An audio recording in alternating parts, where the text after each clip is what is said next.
Hi, I hope you're well.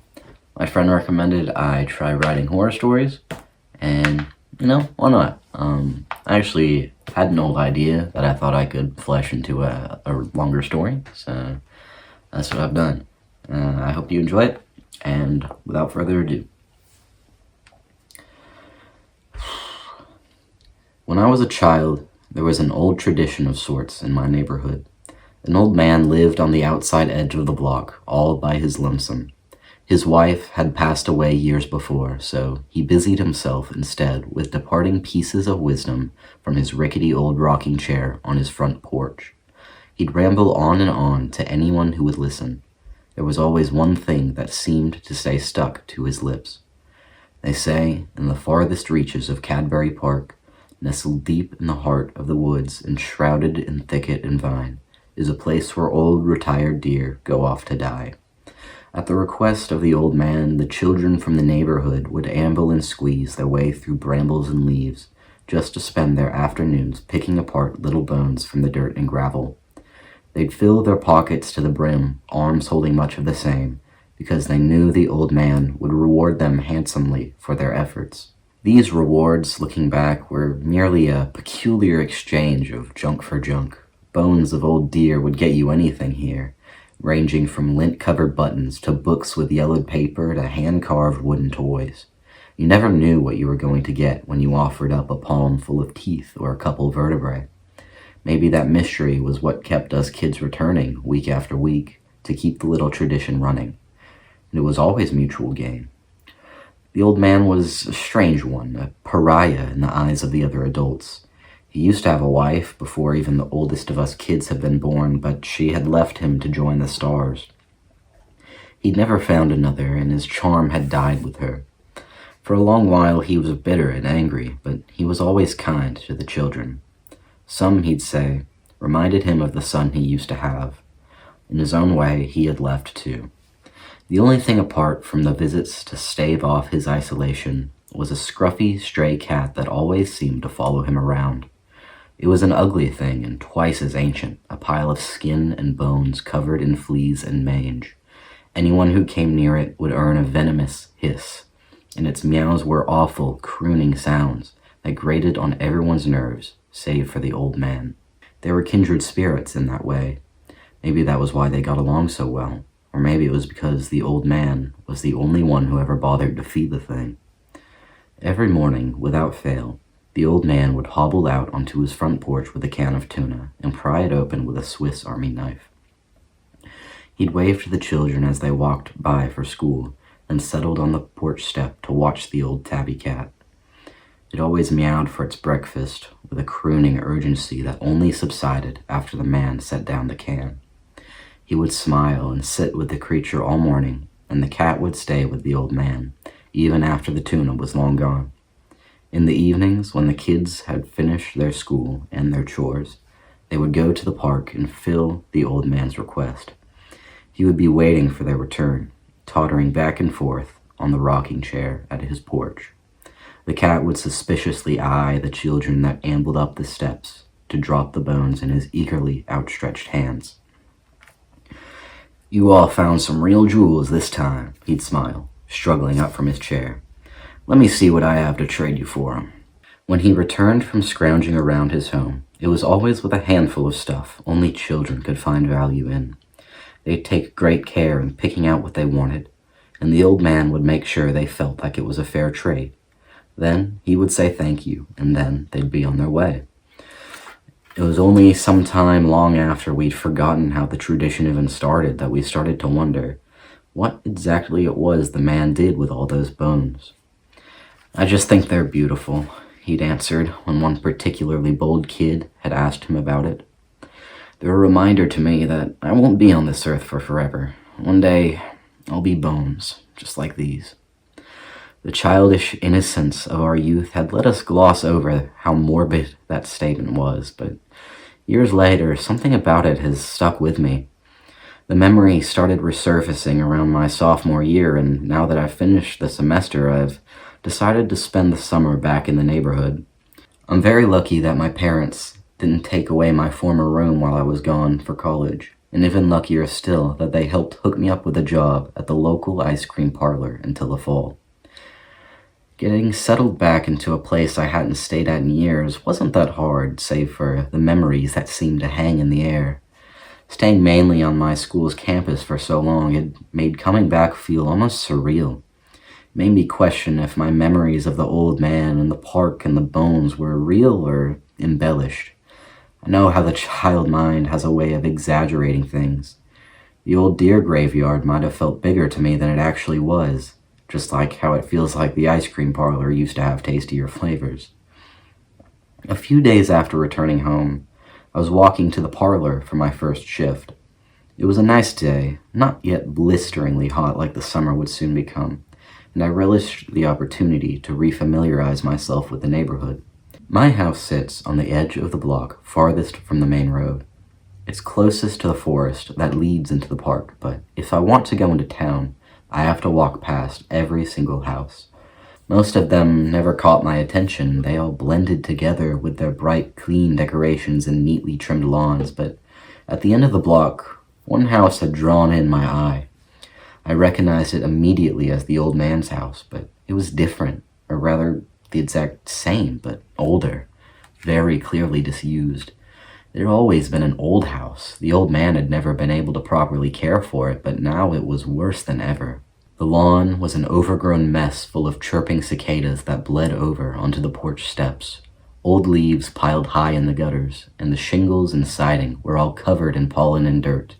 A few wasp nests hung in the corners of the front porch's overhang. A rocking chair with a broken leg sat by the door. There was no car in the driveway. I stood there and I took in the sight for a long while, but I didn't dare cross the threshold of the old picket fence. It didn't feel like I had the right, and I didn't want to be late to work anyways. After a very mediocre shift of learning the ropes, I came back to my parents' house to find them in the kitchen.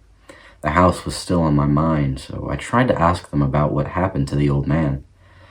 I fumbled for the words. I had only ever known him as the old man, and I didn't know anything about him beyond his fondness for the deer cemetery. It was only when I mentioned the abandoned house that it clicked for my mother. Her gaze suddenly became clouded and misty. "Oh, honey, Mr. Davis passed 3 months ago. I'm so sorry. I'm surprised you remember him." I shouldn't have been as surprised as I was to hear that. He was already far older than my parents, even when I was younger, but it still made me sad, some dull stab of grief for this memory of a man I never really knew. I asked my mother if she knew anything about who owned the house now, but she couldn't tell me anything for certain. I went back to my room, and the likeness of Mr. Davis wandered in my mind. How had it happened, I wondered? Was it peaceful, painless? Maybe it was morbid to think, but had he even been aware of what was happening?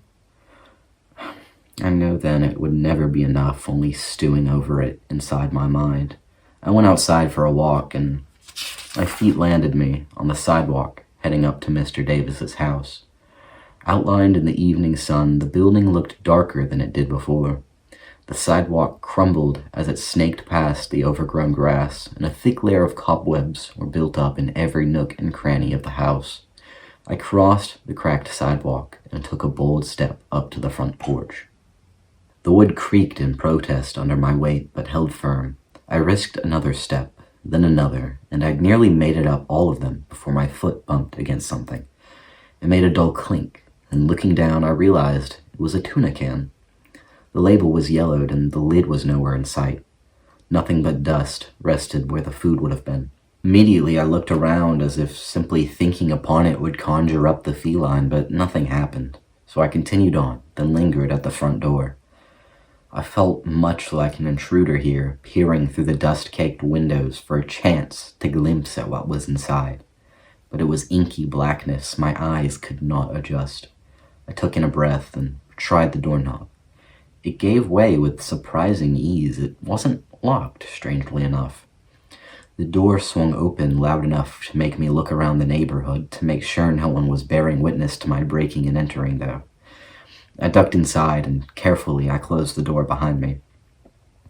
The first thing I was greeted with was the stench of must, and dust flew up into flurries all around me, illuminated only dimly by the few windows that dotted the house. I tried the light switch, but it didn't work. I stood and waited for my eyes to adjust instead.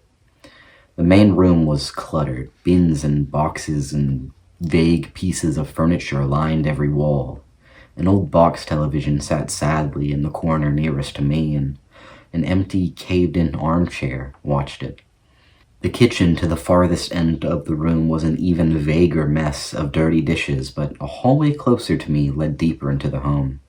I peered in, and I saw a bathroom I wouldn't dare get close to, a closet filled with moth-eaten sheets, and a doorway that I could only assume led into a bedroom. I went to it, squinting in the darkness and cringing as the floorboards creaked beneath me. It was lined wall to wall with wooden shelves, and looking harder I could see that they were stuffed full of books, random trinkets, and bones. Deer bones. There had to be hundreds of them, if not thousands, all crammed into that one little room. Rib bones, leg bones, teeth that were spilling out of everything they possibly could. It was a wonder the whole house didn't smell like death.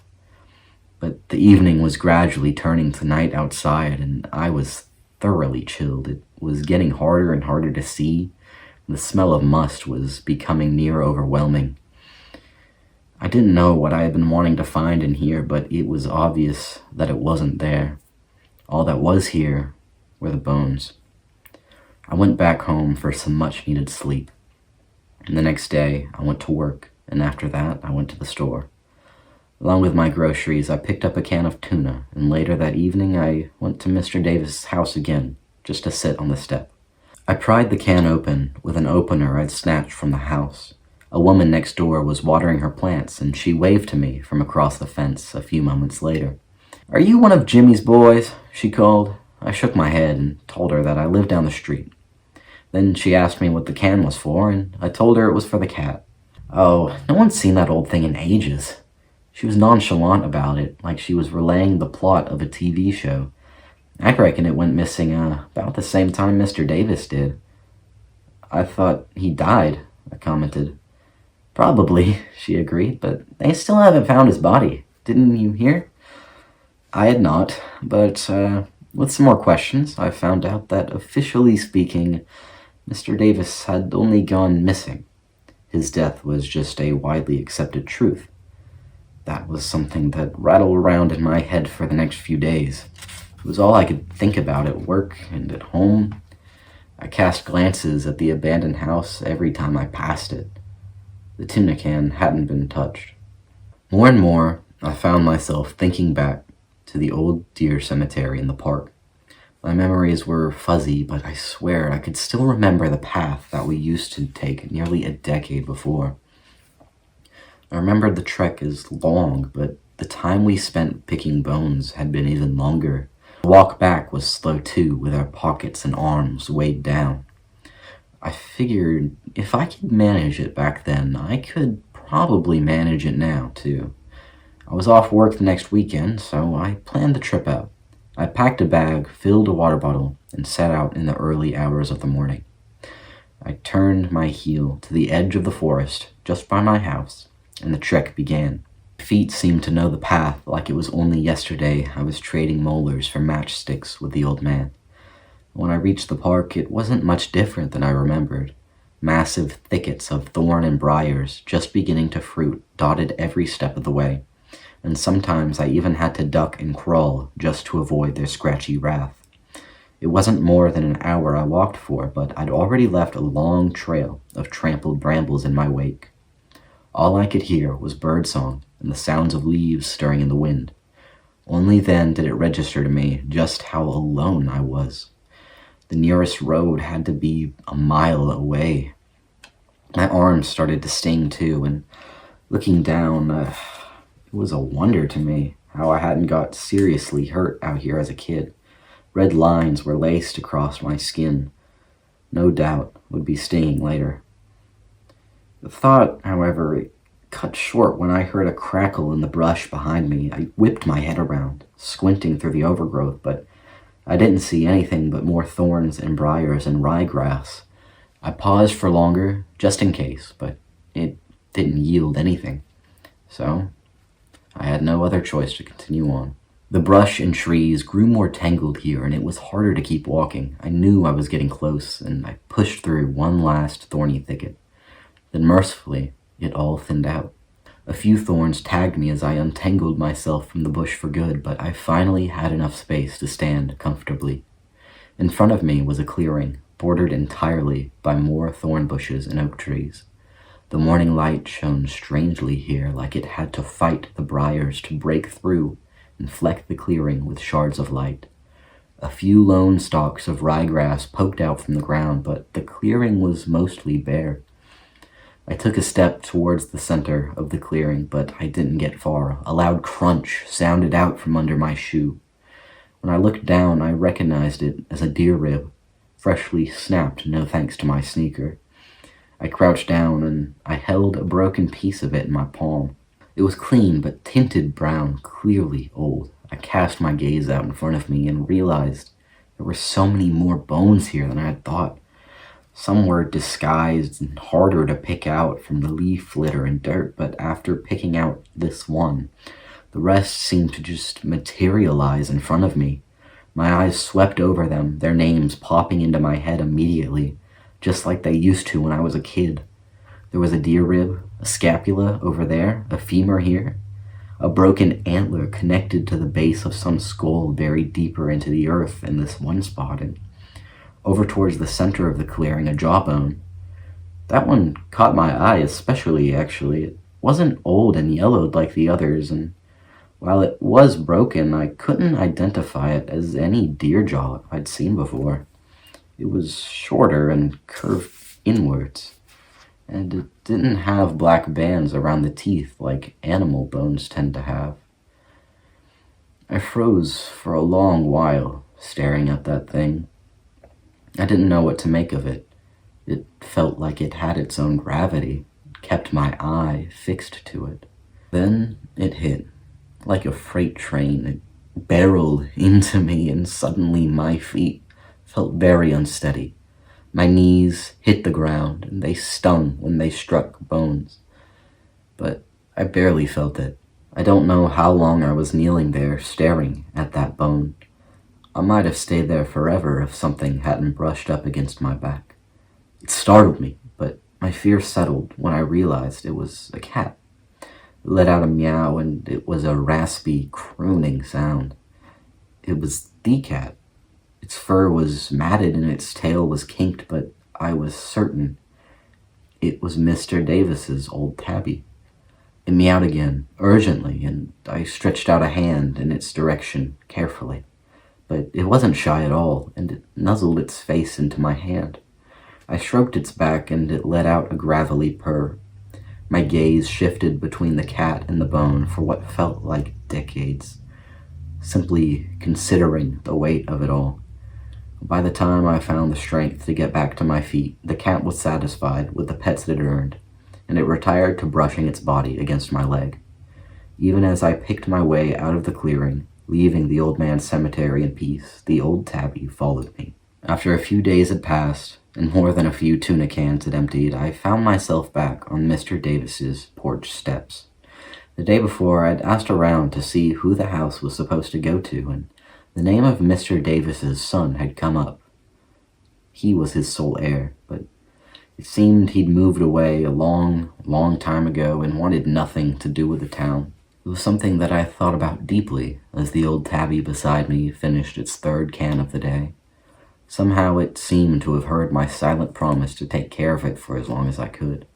It was set on making sure I followed through. As for the bones, I decided there wasn't anything I needed to follow through on there. If I went to the police about human remains in the park, the rangers would definitely remove them. I had the strangest feeling, no, the strangest knowledge that it wasn't what the old man, or rather Mr. Davis, would have wanted. In his own way, he had found peace, so instead, it will be a secret I hold close to my chest, up until I become bones like those two. Thank you for listening, and I'll see you next week.